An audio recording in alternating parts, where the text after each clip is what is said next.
Bonsoir.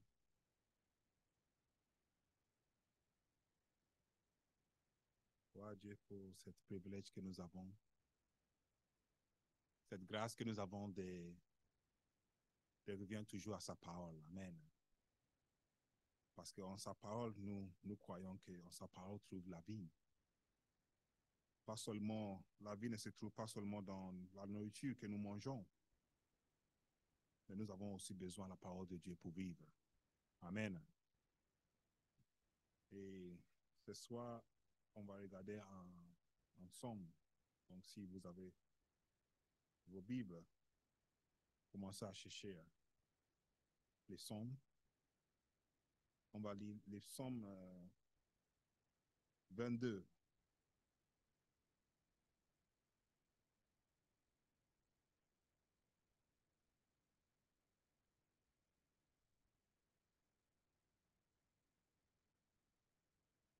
Vous savez, la dernière fois que j'ai partagé ici, on a regardé ensemble les psaumes 21. Et avant ça, on a regardé les psaumes 20. Et on regarde souvent les psaumes quand on vient avec moi, quand on vient à la prière. Donc, pour préparer pour ce temps, j'ai pris les psaumes 22, qui est les prochains psaumes à regarder ensemble. Et en lisant cette psaume, j'étais vraiment touché, ça m'a percuté dans les mots, par les mots dans lesquels j'ai commencé à lire, en pensant à cet événement que nous allons prochainement commémorer, ça veut dire la Pâque. Et ça m'a parlé en sens que cette Somme 22, c'est exactement ce qui s'est passé à Pâques. On le prend comme si on lit dans le Nouveau Testament, mais c'est dans un somme. Et je me dis, waouh, il n'y aura pas un meilleur temps de regarder cette somme ensemble. Si je devais choisir quelle date commencer somme 1 jusqu'à ça tombe aujourd'hui, je ne pouvais jamais calculer. Mais j'ai préparé, j'ai lu juste cette somme et je me dis, waouh, ça tombe bien parce que bientôt on va commémorer la souffrance de Jésus sur la croix, n'est-ce pas? Et cette somme écrite par David parle presque parfois mot à mot ce qui s'est passé la journée-là. Amen. Donc, je prie que le Seigneur parle à nos cœurs, qu'il nous bénisse et que cet temps soit un temps de bénédiction pour chacun de nous. Pour nos études, on peut voir qu'avant de lire, je peux vous dire que cette somme, on peut les diviser en deux parties. La première partie, c'est avant les secours, ça veut dire de verset 1 jusqu'à 22. Et après les secours, les versets 22 jusqu'à 32. C'est un son assez long, mais on va le trouver tellement, tellement intéressant. C'est tellement intéressant et c'est tellement stupéfiant, même on peut dire, comment David a pu écrire et réciter et prophétiser de ça avant Jésus-Christ. Amen. Le 122 se distingue par sa représentation de l'angoisse extrême et de son application à la compréhension de la souffrance de Jésus sur la croix. Dans son contexte, il représente un somme de lamentations individuelles et dépeint la souffrance d'un individu pendant la délivrance de Dieu. La première partie est une structure, on va voir plus tard, je l'ai nommé structure A, B, A, B, A, B. Et je vais vous expliquer. Les parties A sont les psalmistes qui se lamentent sur lui-même. Les parties B, c'est les psalmistes qui, euh, qui expriment son frantique cri devant Dieu. Et si on suit les premières parties des versets 1 à 22, une fois il parle à Dieu, une fois il parle à lui-même. Amen. Et puis le psalmiste est très, très explicite sur cet tourment. Mais en une phrase, Dieu le sauve et on ne nous parle pas, on nous dit comment. Ici, il dit, de nombreuses phrases montrent le sauvetage, non pas comme les retraits du psalmiste de la situation désastreuse, mais comme lui fournissant la perspective nécessaire pour traverser son procès.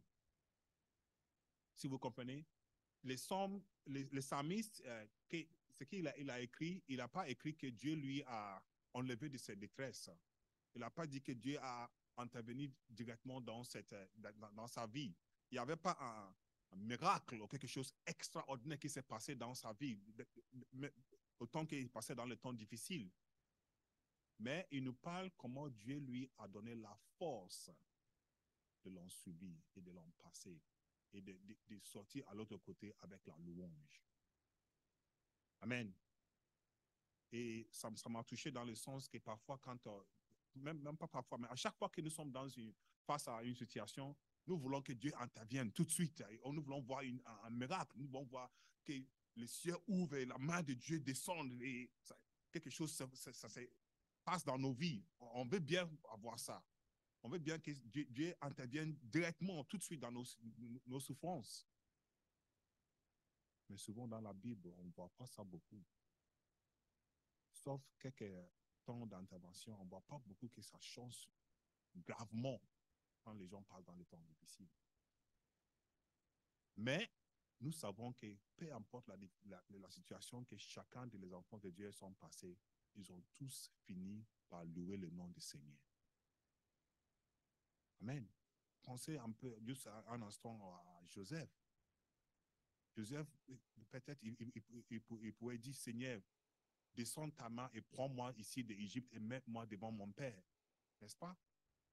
Mais non, il a passé jour après jour, situation après situation,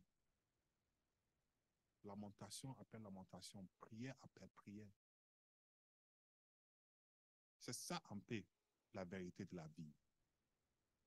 Oui, c'est vrai que parfois Dieu intervient avec des miracles, mais souvent Dieu nous donne la force de les subir, de les passer. Pourquoi? Parce que après ça, nous voyons encore une plus grande louange qui vient pour Dieu. Amen. Les psaumes se transforment en vagues de gratitude. Celle-ci commence par une déclaration selon laquelle les psalmistes rencontrent l'œuvre salvifique de Dieu parmi eux et le feront dans le cadre d'un fête au cœur de laquelle la communauté partage la viande d'une offrande de remerciement. Et cette offrande ne sert bien pas seulement pour nourrir les amis des psalmistes, mais toute la communauté, y compris les pauvres, comme on va voir dans le verset 26. Ça veut dire quand Dieu sauve, il sauve d'une manière que le salut ne vient pas seulement pour une seule personne, mais ça répond parfois sur la famille, sur la communauté, sur la nation, et sur toute la terre. C'est exactement ce que Dieu a fait avec Abraham, n'est-ce pas? Il a promis que par rapport vers toi, avec toi, je vais bénir toute la terre, n'est-ce pas? Et qu'est-ce que Dieu a fait avec Jésus? La souffrance que Jésus a subie, c'était pour qui? C'était pour toute la terre, toutes les nations. Si Dieu intervient par un miracle, tout de suite, ça va, si je suis guéri sur mon lit et Dieu intervient par un miracle, tout de suite et je suis guéri, mais presque personne ne va le savoir. Mais si ça prend plus de temps et plus de gens comprennent la situation, la difficulté, les niveaux incroyables, les niveaux impossibles que tu atteins, et puis un jour tu sors de toute ta force. C'est même pas toi qui vas louer, mais c'est les autres qui vont louer le Dieu que tu sers. C'est la même chose qui s'est passé devant Daniel. Jusqu'à Nebuchadnezzar même a crié son nom, que le Dieu de Daniel soit loué de toute la terre. C'est comme ça que Dieu il agit. Et c'est exactement ce qu'il fait dans la vie de ses enfants. Ceux-ci cherchent l'Éternel, les célébrons. Ils disent que votre cœur vive à toujours. Vous le savez, les psaumes sont cités plus que n'importe quel livre de l'Ancien Testament et le Nouveau Testament. Quand on lit l'Ancien Testament, souvent on les voit dans le Nouveau Testament, mais on voit plus de psaumes cités dans le Nouveau Testament que des autres livres. Si on fait attention, on va voir plus de psaumes souvent cités dans le Nouveau Testament. En plus, cette somme devant nous aujourd'hui, c'est les sommes les plus citées dans toutes les sommes. Amen. C'est tellement important cette somme qui est devant nous aujourd'hui. C'est magnifique cette parole de Dieu. Et nous devons prendre le temps, même pas seulement ce soir, mais peut-être chez nous aussi, reprendre encore le temps de regarder cette somme, de les lire en son contexte, de les méditer et de regarder comment Dieu peut dire des choses qui vont se passer encore des années plus loin. Déjà, regardons, après avoir lu ces sommes, on va voir que tout ce que David citait ici, ce n'est pas en fait des choses qui s'est passées dans la vie de David. Tout ce qu'il cite ici, on a la vie de David en chronique, on a la vie de David dans le livre des rois, on a la vie de David dans Samuel. Il n'y a aucun moment qui parle de ce temps de David. Mais il a écrit comme s'il il sentait lui-même. Pourquoi? Parce que c'est Dieu qui voulait mettre une prophétie dans sa bouche. Regardons un peu en détail. La vision de ces psalmistes comme une prophétie est renforcée par le fait que nous n'avons aucune trace de aucun événement dans l'histoire de David. Donc, on peut s'approcher à ces psaumes autant que prophétie, mais aussi au même temps dans un contexte historique comme une lamentation individuelle. Si vous comprenez cette psaume, on peut le prendre comme une prophétie. Et c'est une prophétie parce que c'était passé exactement ce que, comme David l'a écrit. Mais dans le temps que David a écrit cette psaume, il a écrit dans son contexte historique. Ça veut dire, avant de le prendre comme une prophétie, il faut d'abord le prendre comme il a écrit le jour même. Je ne sais pas si vous comprenez ce que je veux dire. C'est comme ça que nous devons comprendre la Bible. Si vous voulez comprendre la Bible, il ne faut pas lire un livre, une phrase et va directement dans sa prophétie, non? D'abord, il faut le comprendre. Qui a écrit, dans quel temps il a écrit et pourquoi il a écrit. D'abord dans son contexte. Et puis après, on peut le voir dans les autres versets. Je ne sais pas si vous comprenez. Et c'est comme ça qu'il faut lire toute la Bible. C'est comme ça qu'il faut étudier la Bible. Donc, ne soyons pas trop prêts à chercher la prophétie, même s'il y a vraiment de la prophétie dedans. Mais prenons d'abord dans son contexte. Les premières parties sont cris à Dieu. J'appelle ça les A. C'est écrit, mon Dieu, pourquoi m'as-tu abandonné? Et dès qu'on lit ça, on sait, ça nous dit quelque chose tout de suite. Jésus sur la croix. Oui. Mais avant de penser à David sur la croix, Jésus sur la croix, pense à David qui écrit son psaume, qui dit, mon Dieu, pourquoi m'as-tu abandonné? Amen. Si on pense seulement à Jésus, on ne pourra pas appliquer cette psaume à David dans sa situation. Et peut-être on ne pourra pas appliquer à nous-mêmes notre vie. Parce que nous-mêmes, on peut avoir des jours que nous aussi, on peut crier, mais Seigneur, mais tu es où, Seigneur? Et puis il continue, il dit, éloignes-tu sans me secourir, sans écouter mes plaintes? Mon Dieu, j'écris les jours et tu ne réponds pas. La nuit, et je n'ai point de repos. Pour David, dans son contexte, il se sentait abandonné, sans protection, pas de réponse à ses prières, même s'il prie sans cesse. Et ça peut se passer dans nos vies aussi. Peut-être aujourd'hui même, il y a des situations qui traînent dans nos vies. Et on peut demander, mon Dieu, pourquoi m'as-tu abandonné? Amen. Mais dans cette situation difficile devant nous, il ne faut pas se lâcher, il faut continuer, il faut persévérer.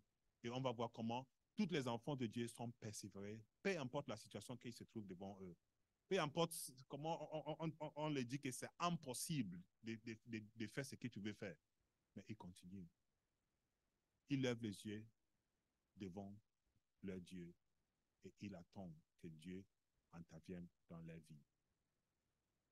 Donc, si David a dit « mon Dieu », et quand on regarde maintenant dans le sens des prophéties, même Jésus, dans les jours les plus difficiles pour lui aussi, il a cherché et il a écrit « mon Dieu, mon Dieu ».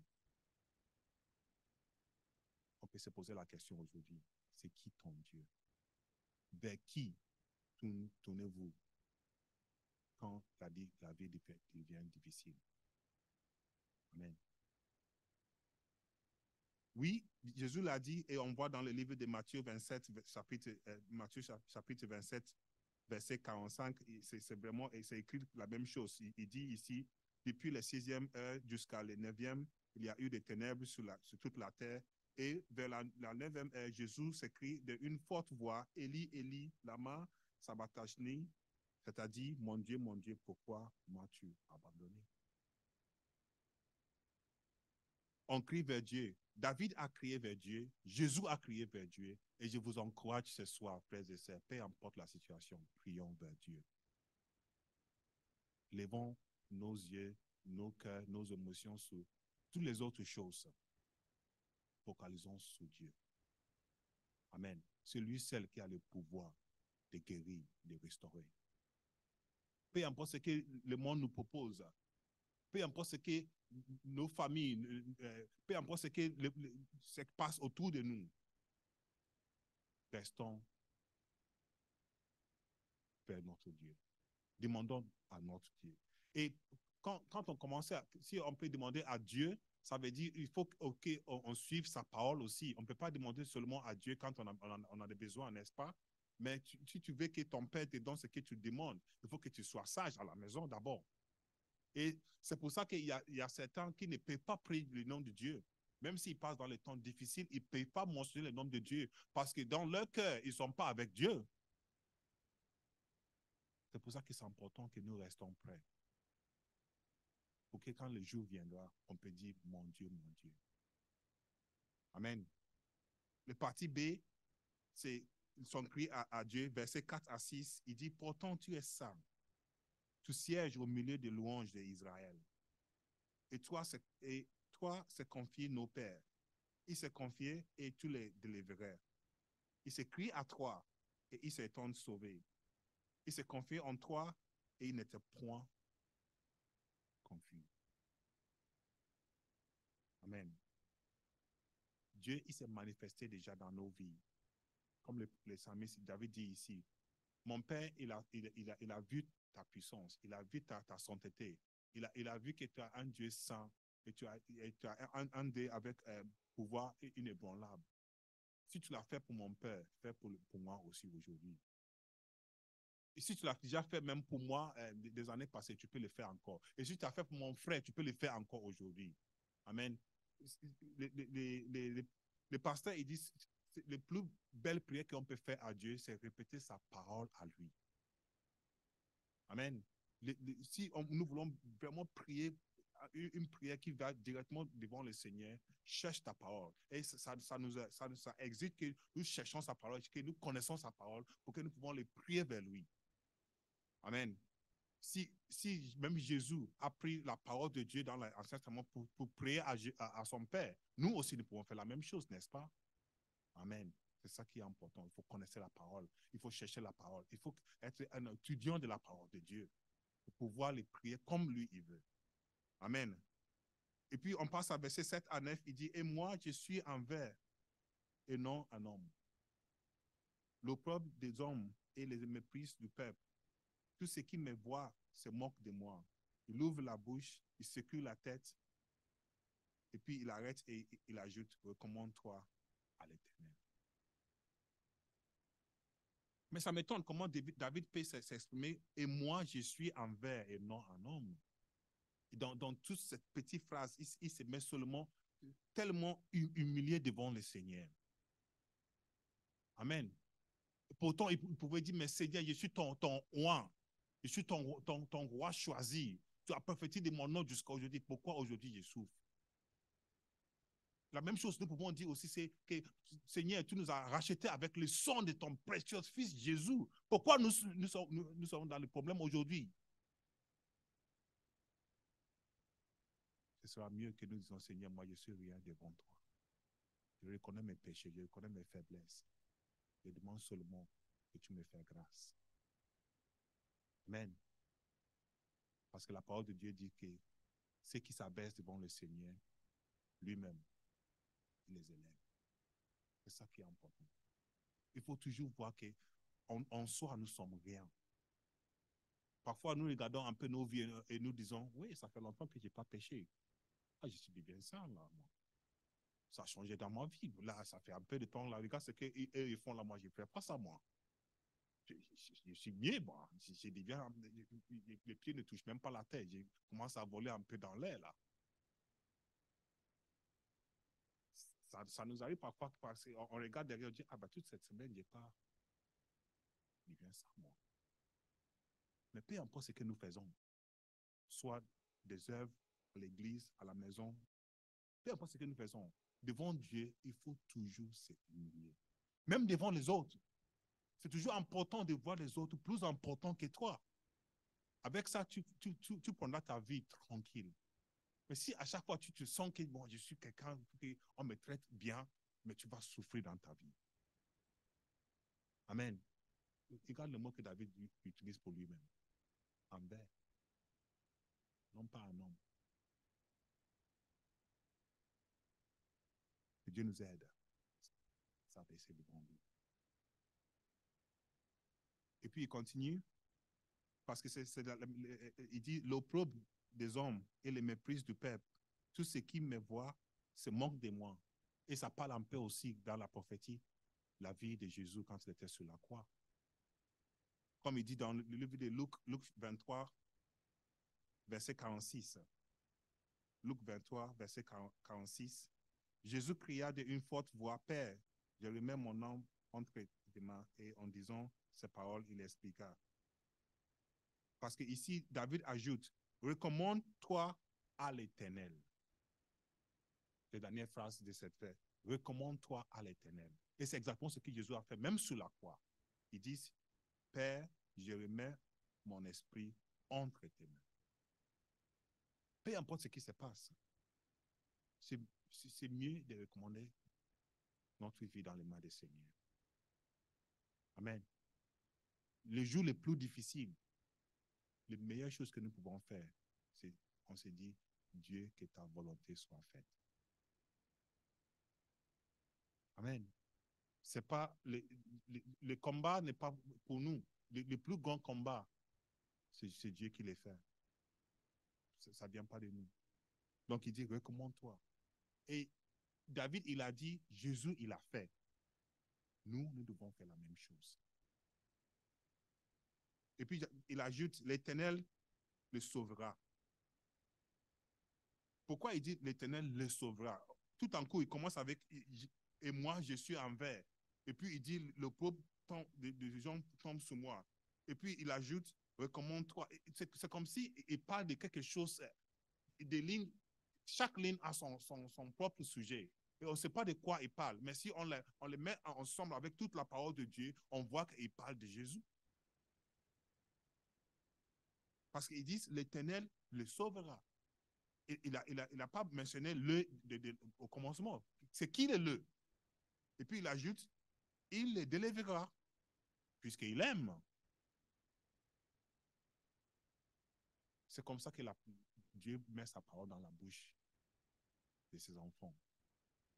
Amen. Quand les enfants se humilient devant lui.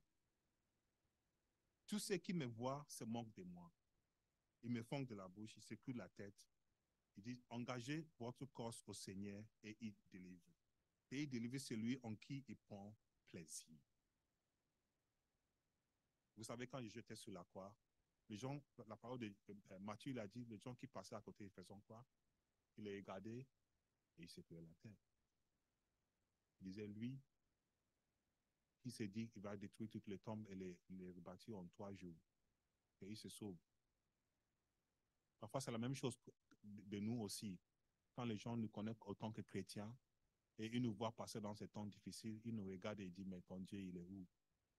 C'est exactement ce qu'il faisait à Jésus sur la croix. Parce que tu dis, tu es un roi. Il a dit, moi, je suis un roi, mon royaume est à l'avenir. Quand on l'a demandé devant Pontius Pilate, est-ce que tu es un roi? Il dit, oui, je suis un roi.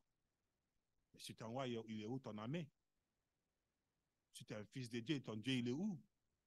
Si tu as été racheté par le sang de Jésus, mais le sang, qu'est-ce qu'il t'a fait? C'est ça qui est important. Ce qui est important, c'est que recommande-toi l'Éternel. Amen. Et puis on passe au verset 10 à 11. Il dit, oui, tu m'as fait sortir des seins de maternelle. Tu m'as mis en sûreté sous la mamelle de ma mère. De les seins maternels, j'ai été sous ta garde. De le ventre de ma mère, tu as été mon Dieu. Ne t'éloigne pas de moi quand la détresse est proche. Quand personne ne vient à mon secours. Quand je lisais ça, j'ai médité un peu sur comment déjà l'Esprit de Dieu a mis Jésus dans le ventre de Marie. Et puis quand il était né, regardons toute cette situation qui s'est passée à côté. Les rois Hérode qui cherchait à le tuer, comment Dieu l'a protégé, il a protégé jusqu'à quel jour sorti, quel jour revenu, quelle partie d'Israël même allait habiter. Mais comme il a fait pour Jésus, c'est la même chose qu'il fait pour nous qui sommes aujourd'hui des adultes. Si Dieu ne nous tient pas dans ses mains, mais les jours qu'il y a beaucoup de bébés qui sont nés et leur vie, ils ne souffrent même pas les premiers cris.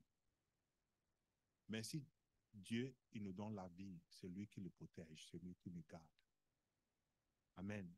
Et juste en parenthèse, on peut aussi dire, comme si on lit cette verset, on va voir que chaque bébé a besoin, a le droit de vivre.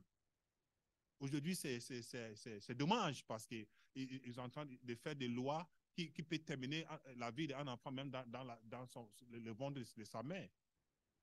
Il y a plus en plus de lois qui viennent, qui disent, même si, la dernière fois, je lisais, même à 6 mois, on a le droit d'enlever le bébé.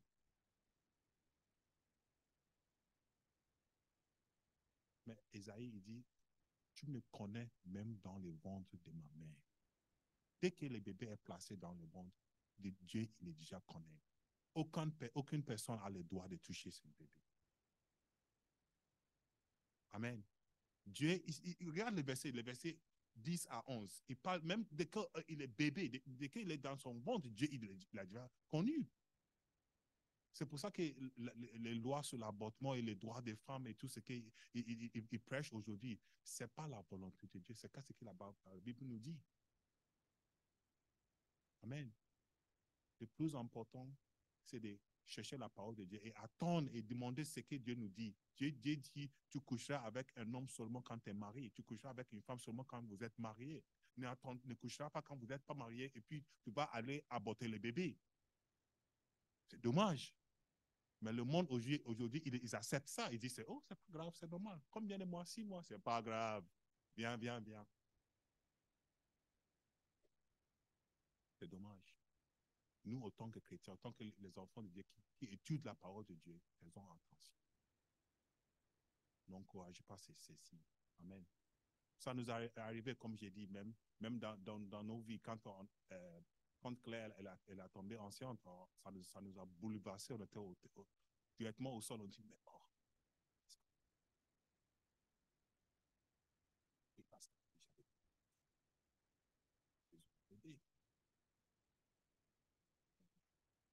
travailler, penser, gagner un peu d'argent.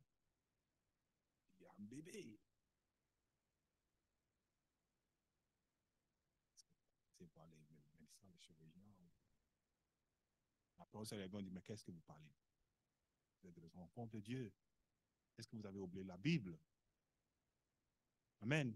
Dieu, il a placé là-bas, il a une vie pour lui. Faisons attention. N'oublions pas ça. Parfois, nous cherchons dans nos conforts. Souvent, nous cherchons nos conforts. Nous voulons que les choses passent comme nous les voulons. Mais on oublie que Dieu, il a sa volonté aussi. Faisons attention.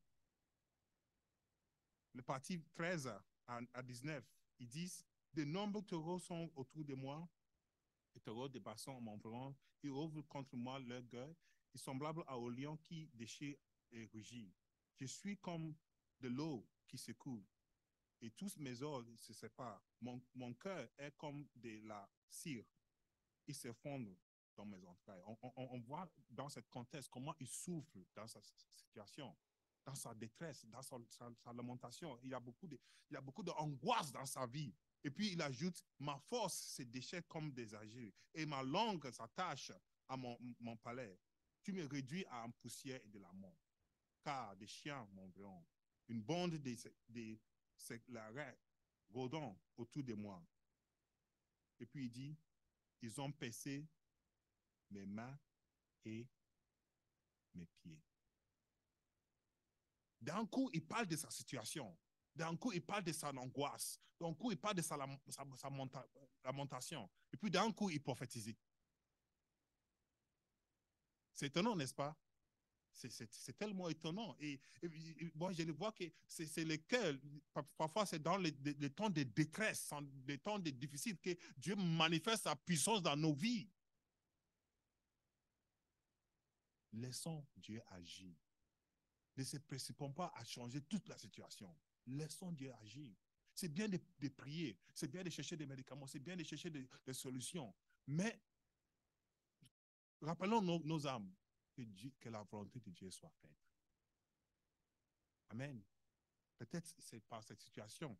Parce que là, comme la dernière fois, j'ai partagé, c'est dans les temps difficiles que nous sommes très proches à Dieu. C'est quand ça passe très, très mal. C'est le temps que nous sommes tellement attachés à Dieu. Si on a une situation de quelqu'un qui tombe malade ou quelqu'un qui est en danger, peut-être on peut prier toute la journée. Mais quand tout va bien, on prie juste une minute de la journée et on fait des autres choses, n'est-ce pas? Laissons Dieu agir. Et avoir cette foi que moi, je suis un enfant de Dieu. Mais tout ce qui se passe, ce qui viendra, Dieu, Jésus régnera dans ma vie. Amen. Peu importe ce qui se passe, Jésus régnera. Peu importe là où il est, même s'ils l'ont cloué sur la croix, mais Dieu, il va le relever de le tombeau. Amen. N'avons pas le peur d'entendre la vie, de ce qui se passe de nous. Jésus même, il a dit, dans ce monde, vous aurez des tribulations. Dans ce monde, la vie ne sera pas de facile, confort. Mais à chaque étape, Dieu, il est en train de faire quelque chose avec notre vie. Amen. Et puis, il ajoute ici, verset, bien que les auteurs du Nouveau Testament n'allaient pas faire, on pourra ajouter cela en référence aux mains et aux pieds étant que percés. C'est une prophétie. Verset 18, je pourrais compter tous mes os. Eux, ils observent, ils me regardent. Verset 19, ils se partagent mes vêtements, ils se tirent au sort pour ma tunique. Mot en mot, ce que David a écrit.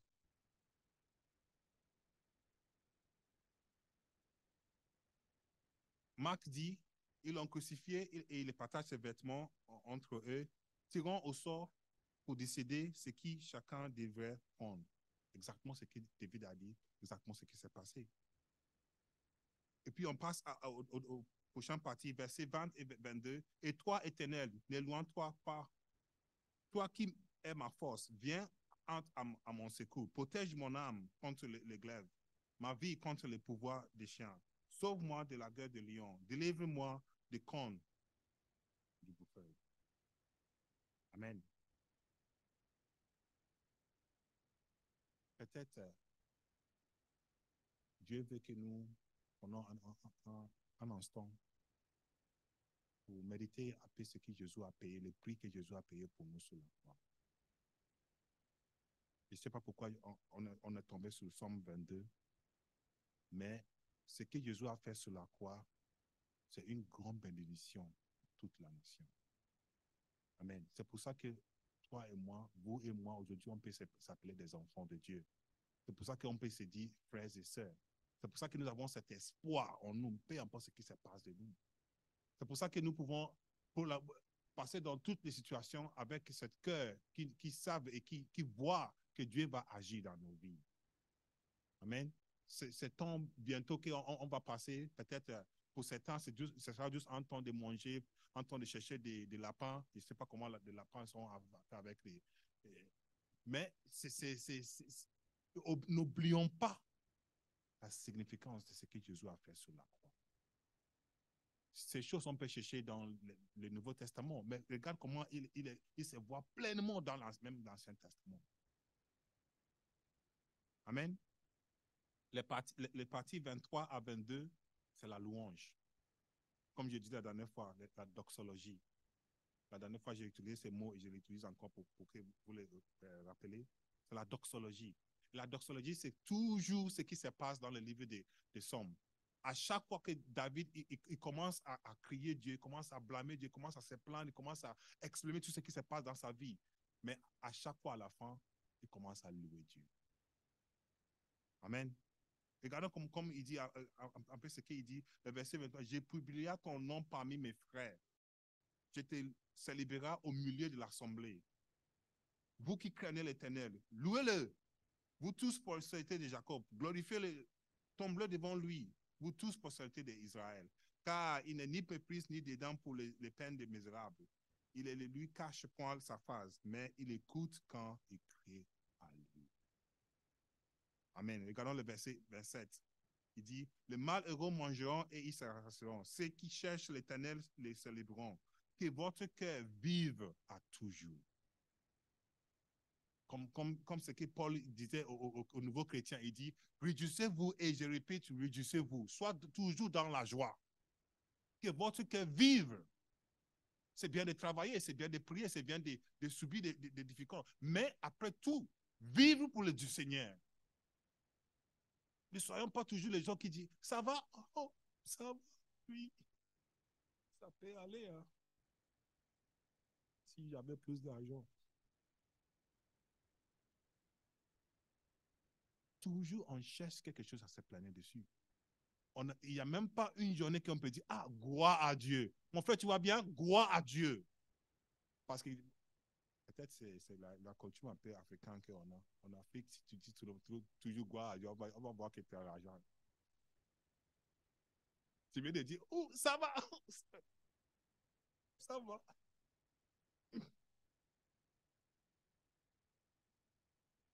ne faut pas regarder autour de nous. Avoir un cœur qui veut vivre. Un cœur qui est joyeux. Un cœur qui cherche à louer Dieu. Même quand ça va mal, oui, on est tous d'accord. Ce n'est pas facile. Mais notre attention, c'est de chercher à louer Dieu, à donner gloire à Dieu. Amen. Comment Job, il peut dire, Dieu a donné et Dieu a répondu. Et puis il ajoute quoi? Béni soit ton nom. Gloire à Dieu.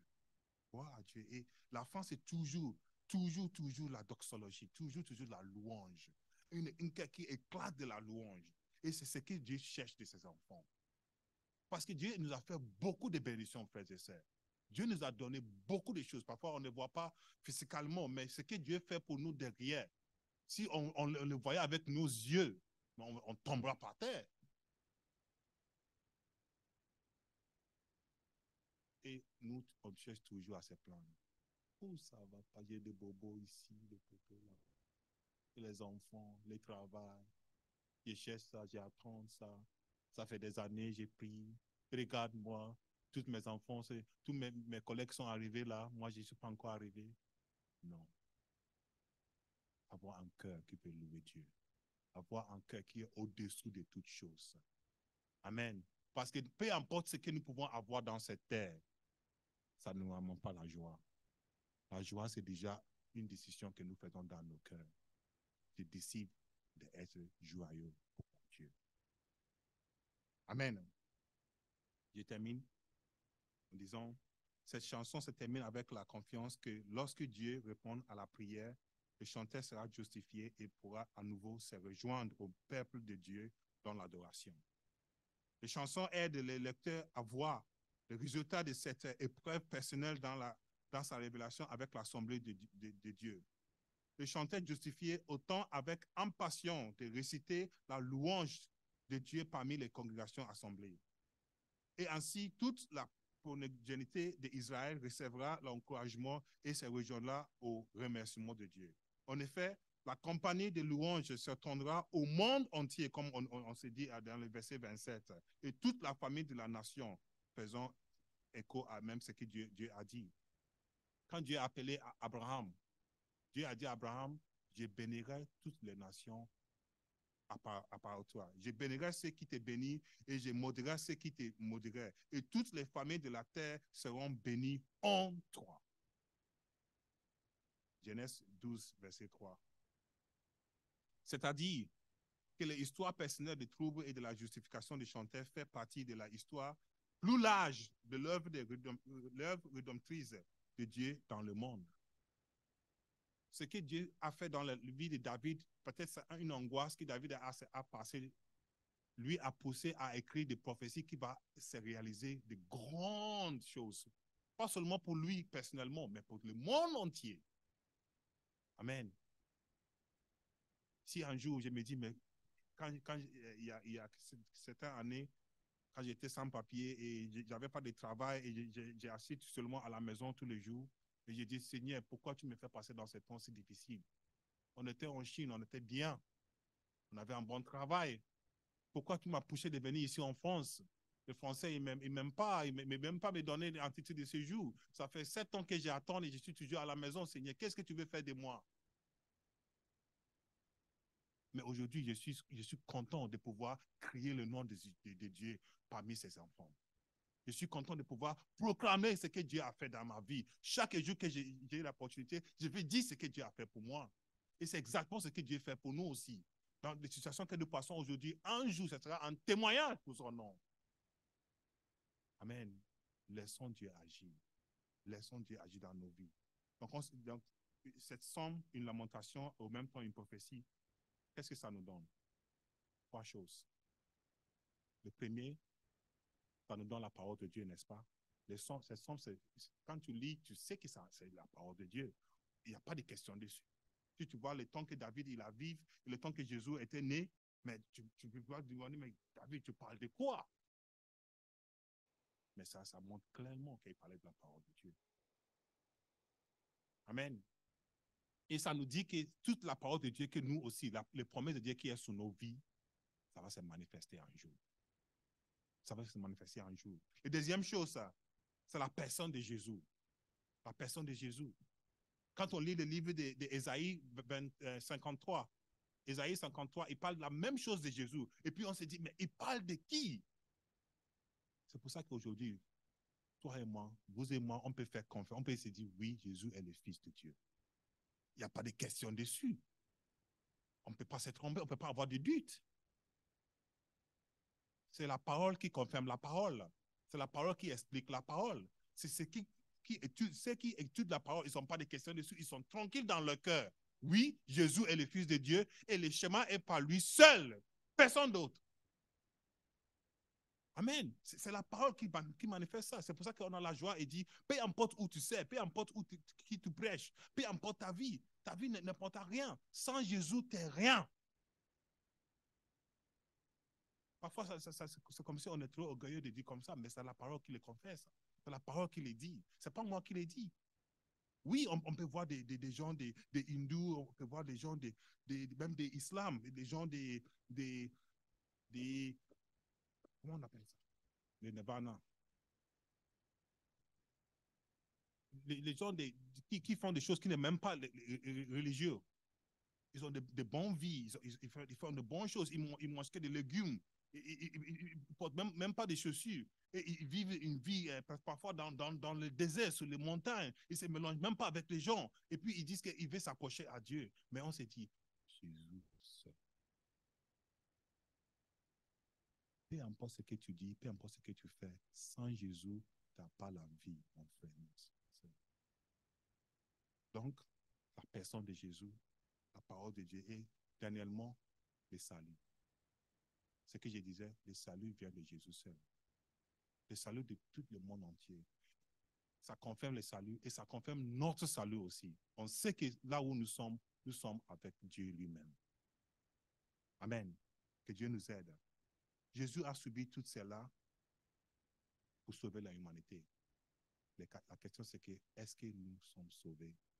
Est-ce que nous acceptons Jésus dans nos vies? Amen. C'est bien de faire des bonnes paroles, c'est bien de faire des bons speeches, de dire des choses de bien. Mais qui est Jésus pour nous? Si nous avons le Fils, nous avons la vie. Sans le Fils, nous n'avons pas la vie. Peu importe ce qui se passe dans nos vies aujourd'hui, peut-être comme David, Dieu va faire une prophétie dans nos bouches. Un jour, nous aussi, nous avons cette louange pour Dieu. Et Dieu nous seulement donne la force de le souvenir. Prions un instant. Seigneur, merci pour ta parole. Merci pour ce temps que nous avons passé devant toi. Nous savons que toutes choses concourent pour ceux qui t'aiment, Seigneur. Nous regardons cette somme, Seigneur. Nous voyons les jours que David l'a écrit. Nous voyons les contextes que David a écrit. Nous voyons les paroles qu'il a écrites, les paroles qui sont répétées mot à mot des années plus tard. Et ça nous confirme dans nos cœurs que nous sommes dans les vrais endroits. Que ta parole est la vérité, Seigneur. Et il n'y a aucun autre doute sur toi. Merci, Seigneur, parce que tu dis que ceux qui cherchent, si nous approchons à toi, tu approchons à nous aussi, Seigneur. Si nous te cherchons avec tous nos cœurs, Seigneur, nous voyons ta gloire dans nos vies. Aide-nous, Seigneur, à te chercher de tous nos cœurs. Sois béni, sois élevé. Écoute la prière, Seigneur. Écoute la lamentation de tes enfants, comme tu as écouté David. Manifeste ta puissance, Seigneur. Tes enfants t'attendent, Seigneur. Tu vois les âmes, tu vois les cœurs brisés, Seigneur. Tu vois les temps difficiles dans lesquels ils passent, Seigneur. Manifeste ta puissance au nom de Jésus. Amen.